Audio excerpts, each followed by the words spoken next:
আসসালামু আলাইকুম সম্মানিত খামারি ভাই বোনেরা, আপনাদেরকে আর এস এগ্রো ফার্মে স্বাগত। আজকে 16 জুলাই 2026 রোজ বৃহস্পতিবার। আজকে ব্রয়লার মুরগির বাজার নিয়ে কথা বলবো, তবে তার আগে একটা কথা বললেই না হয়, সেটা হচ্ছে গত কয়েকদিন ধরে আমি বাজার দিচ্ছি না। এর কারণ হচ্ছে বাজারের একটু উল্টাপাল্টা দেখা যাচ্ছে। যেরকম আপনার লোকাল রেট একদম কম বা লোকাল রেটে মুরগি খায় না, কিন্তু ঢাকার রেট অনেক বেশি।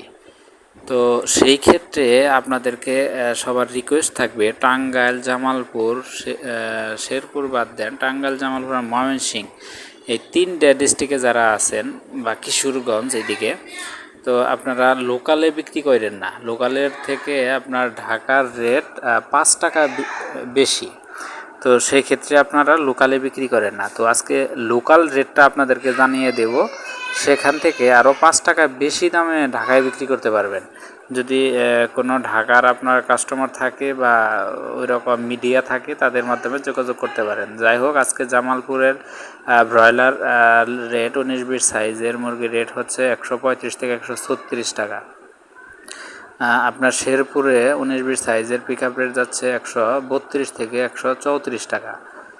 আপনার কিশোরগঞ্জ আজকে ব্রয়লার মুরগির রেট যাচ্ছে 134 থেকে 135 টাকা। নেত্রকোনা 133 থেকে 134 টাকা। ময়মনসিংহে আজকে আপনার ব্রয়লার রেট যাচ্ছে 135 থেকে 136 টাকা। টাঙ্গাইলের লোকাল রেট, এগুলো আমি লোকাল রেট বলতেছি, টাঙ্গাইলে আপনার লোকাল রেট হচ্ছে 135 থেকে 138 টাকা। কিন্তু আপনারা এই প্লেসগুলোতে যদি ঢাকার গাড়িতে বিক্রি করেন, সেক্ষেত্রে কিন্তু আপনি আরও 5 টাকা বৃদ্ধিতে বিক্রি করতে পারবেন। আপনার গাজীপুরের আজকে রেট যাচ্ছে হচ্ছে 145 থেকে 146 টাকা। এই হচ্ছে ব্রয়লার মুরগির লোকাল রেট। তবে সিক্রেট বিষয়টা হচ্ছে, আপনারা যারা বিক্রি করবেন সবাই ঢাকার গাড়িতে বিক্রি করেন, ইনশাল্লাহ আপনারা রেট বেশি পাবেন। ধন্যবাদ।